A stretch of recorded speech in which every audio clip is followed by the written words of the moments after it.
Hi friends, Mahanadi சீரியலில் இன்றைக்கி நாளைக்கான எபிசோடு பார்க்கலாம். புதுசாக பார்க்குறவங்களா இருந்தால் சப்ஸ்கிரைப் பண்ணிக்கோங்க, லைக் ஹைப்பை கொடுத்து விடுங்க. வாங்க வீடியோக்குள்ளே போகலாம். நேற்றுக்கு எபிசோடு எதில் முடிச்சிருப்பாங்கன்றதை பார்த்தீங்கன்னா, மதர்ஸ் டே ப்ரோக்ராம்லாம் முடிஞ்சு ரெஸ்டாரண்ட்டில் போய் சாப்பிட்டுன்னு இருப்பாங்க. அப்படி தான் எபிசோடு முடிச்சிருப்பாங்க. இன்றைக்கி வந்து பார்த்திங்கன்னா சாப்பிட்டுட்டு வீட்டுக்கு வர மாதிரி தான் இருக்கும். அதில் வந்து பார்த்திங்கன்னா அவங்க தங்கச்சி வந்து நர்மதா வராங்க. அவங்கள வந்து ரிசீவ் பண்ணுறாங்க. அதுக்கு முன்னாடி வந்து பார்த்திங்கன்னா இவங்க காவேரியும் சாரதாவும் தான் வீட்டில் வந்து பேசுகிறாங்க. என்ன பேசுகிறாங்கன்றது பார்த்திங்கன்னா, அவர் எவ்வளோ ஒரு நல்ல மனுஷனாக இருக்கிறாரு. அவர் குழந்தைக்காக எந்த எக்ஸ்ட்ரீமுக்கு வேணால் போகிறேன்னு சொல்லிட்டு போகிறாரு. அம்மா இல்லைன்னு தெரிஞ்சும் அவர் கவுனெல்லாம் கொண்டு வந்து கொடுத்துட்டு, யார் என்ன நினச்சாலும் பரவாயில்ல, என் பாப்பாக்காக நான் எல்லாத்தையும் செய்யணும்னு நினச்சார். பார்த்தீங்களா, அவர் மனசு அவ்வளோ ஒரு நல்லவர் தான் போல் அப்படின்ற மாதிரி தான் வந்து காவேரி வந்து சொல்லுவாங்க. சாரதா வந்து என்ன சொல்லுவாங்கன்னா, இத்தனை நாளாக நான் இதை தாண்டி சொல்லிகிட்டு இருக்கிறேன், நீ தாண்டி அந்த தம்பியை தப்பாக புரிஞ்சுட்டுருக்கிற அப்படின்ற மாதிரி தான் வந்து சொன்னதுக்கு காவேரி என்ன சொல்லுவாங்கன்னா, யாராவது ஒரு ஆளை நம்ம புரிஞ்சுக்கணும், அதுக்கான நேரம் சந்தர்ப்பம் அமைஞ்சால் தான் நம்ம புரிஞ்சிக்க முடியும். அதனால் நான் இப்போ தான் அவரை புரிஞ்சிக்கக்கூடிய சூழ்நிலை வந்திருக்குது அப்படின்ற மாதிரி வந்து சொன்னதுக்கு, சரி வாடி போய் படுக்கலாம் அப்படின்ற மாதிரி சொன்னதுக்கு, நீ போய் தூங்குமா, எனக்கு தூக்கம் வரல அப்படின்ற மாதிரி தான் அவரை பற்றியே நினச்சிட்டு யோசிச்சுக்கிட்டு ஒரு ஒரு ஜாலி மூடில் அப்படியே இருப்பாங்க. அதுக்கப்புறம் சாரதா போய் படுக்குவாங்க. அவங்க என்ன நினைப்பாங்கன்னா, இன்றைக்கி தான் மாப்பிள்ளையை பற்றி தெளிவாக புரிஞ்சுட்டுருக்கிற, கூடிய சீக்கிரத்தில் உனக்கு அவருக்கு கல்யாணம் ஆகிட்டா அதுவே எனக்கு போதும் அப்படின்ற மாதிரி தான் வந்து சாரதா சொல்லிவிட்டு தூங்குவாங்க. அடுத்த நாள் காலையில் வந்து அவங்க தங்கச்சி வந்து நர்மதா வந்து ஆட்டோவில் வருவாங்க. இவங்க காவேரி தான் உள்ளார கூட்டிகிட்டு வருவாங்க. உள்ளார வந்து பார்த்திங்கன்னா கங்காவும் யமுனா அவங்க பாப்பாலாம் இருப்பாங்க.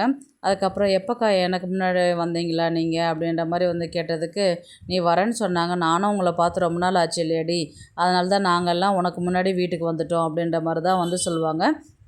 அதுக்கு நர்மதா வந்து என்ன கேட்பாங்கன்னா, மாமாலாம் யாரும் வரலையா அப்படின்ற மாதிரி தான் வந்து கேட்பாங்க.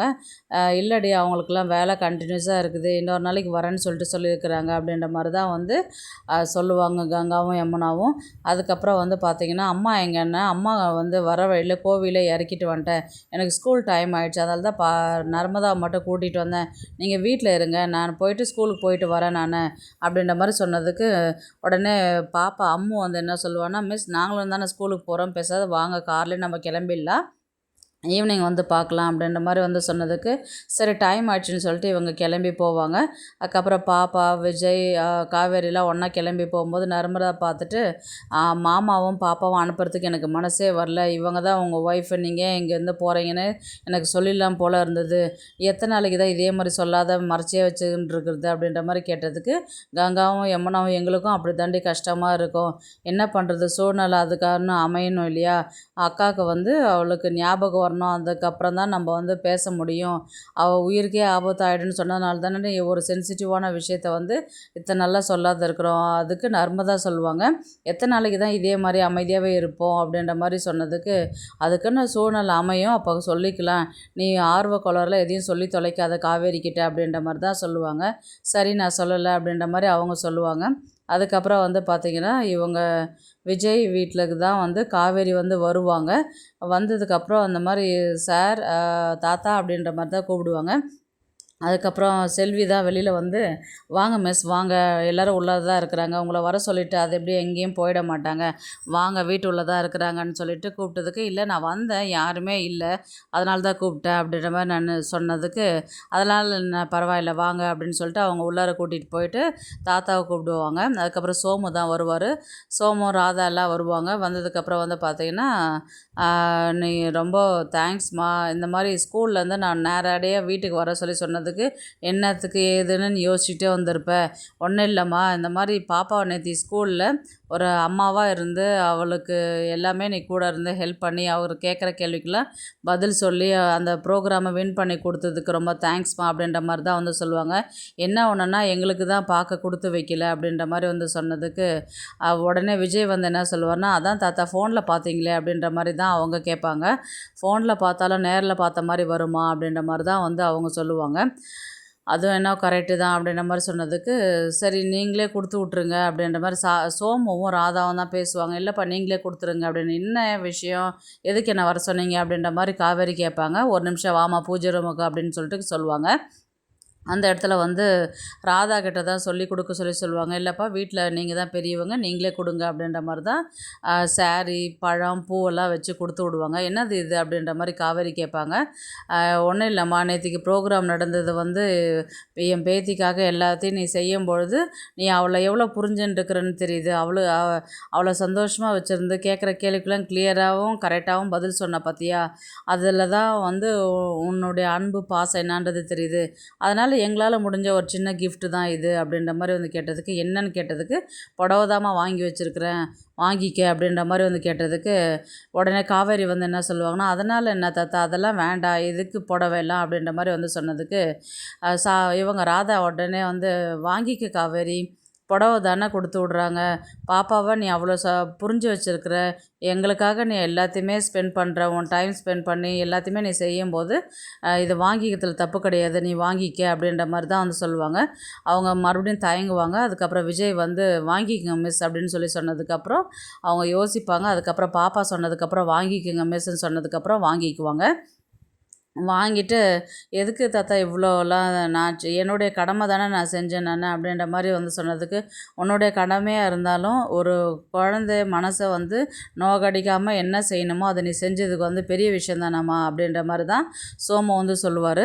அதை இவங்க வந்து அக்செப்ட் பண்ணி அதை வாங்கிக்கிட்டு சரி அப்படின்ற மாதிரி ரோஸ் மில்க்கு கொண்டு வருவாங்க இல்லையா செல்வி.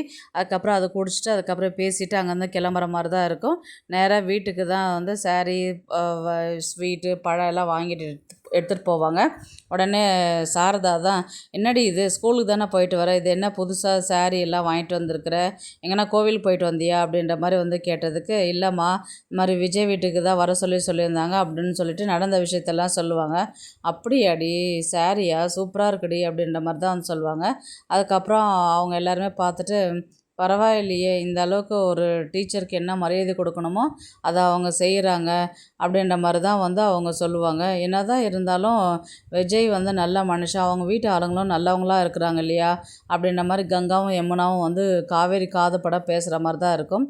அப்போ வந்து காவேரி வந்து விஜயை பற்றி யோசிக்கிற மாதிரியும் அவர் மேலே ஒரு நல்ல தாட்டு, அவர் மேலே ஒரு லவ் அண்ட் அஃபெக்ஷன் வந்து க்ரியேட் பண்ணுற மாதிரி தான் வந்து விஜயை பற்றி ரொம்பவே பெருமையாக பேசுவாங்க. அதுக்கப்புறம் வந்து காவேரி வந்து விஜய்கிட்ட வந்து ஒரு வாய்ஸ் நோட் அனுப்பி பேசுகிற மாதிரி தான் இருக்கும். நீங்கள் எதுக்கு சாரீலாம் வாங்கி கொடுத்து விட்டுருந்தீங்க, நான் என்னுடைய வேலையை தானே செஞ்சேன், நீங்கள் எதுக்காக இதெல்லாம் பண்ணீங்க அப்படின்ற மாதிரி தான் வந்து அவங்க ஒரு வாய்ஸ் நோட்டு விஜய்க்கு போட்டு விடுவாங்க. அதுக்கப்புறம் வந்து பார்த்திங்கன்னா அவங்க என்னென்னா, அதனால் என்ன டீச்சர் பரவாயில்ல அப்படின்ற மாதிரி தான் வந்து அவங்க வந்து மறுபடியும் ஒரு ரிட்டன் வாய்ஸ் போட்டு விடுவாங்க. இவங்க 2 பேருமே வந்து பார்த்திங்கன்னா பேசுகிறது வந்து மியூட்டில் போட்டு விட்டுருவாங்க. பேசிக்கிட்டு அவங்க ஒருத்தருக்கு ஒருத்தர் அவங்களுடைய ஃபீலிங்ஸை வந்து ஷேர் பண்ணிக்கிற மாதிரி தான் இருக்கும். காவேரிக்கு வந்து விஜயை புரிஞ்சுக்கிற ஒரு சூழ்நிலை வந்து அமையிற மாதிரி தான் இருக்கும். பார்க்கலாம் கதையை வந்து எப்படி எடுத்துகிட்டு போகிறாங்கன்றது. ஏன்னா காவேரிக்கு வந்து விஜய் மேலே இப்போ கொஞ்சம் கொஞ்சமாக வந்து லவ் அண்ட் அஃபெக்ஷன் வருது. எல்லாரும் அவங்கள சுற்றி சொல்லும் பொழுது அவங்க மேலே ஒரு நல்ல அபிப்பிராயம் வந்து இப்போ தான் வந்து ஸ்டார்ட் ஆகிறதுனால கண்டிப்பாக வந்து அடுத்த கட்டம் வந்து லவ்ன்ற மாதிரி தான் கொண்டு போவாங்க. காவேரியே வந்து விஜய்கிட்ட ப்ரப்போஸ் பண்ணி லவ் பண்ணி கல்யாணம் பண்ணிக்கிற மாதிரி தான் வந்து கதையை கொண்டு போவாங்க. கதையை எப்படி எடுத்துகிட்டு போகிறாங்கன்றதை பார்க்கலாம். இந்த வீடியோ உங்களுக்கு பிடிச்சிருந்தா ப்ளீஸ் லைக் பண்ணுங்கள், ஷேர் பண்ணுங்கள், சப்ஸ்கிரைப் பண்ணுங்கள். தேங்க்ஸ் ஃபார் வாட்சிங். இந்த வீடியோ உங்களுக்கு பிடிச்சிருந்தா ஒரு லைக் போடுங்க, நம்ம சேனலை சப்ஸ்கிரைப் பண்ணுங்க.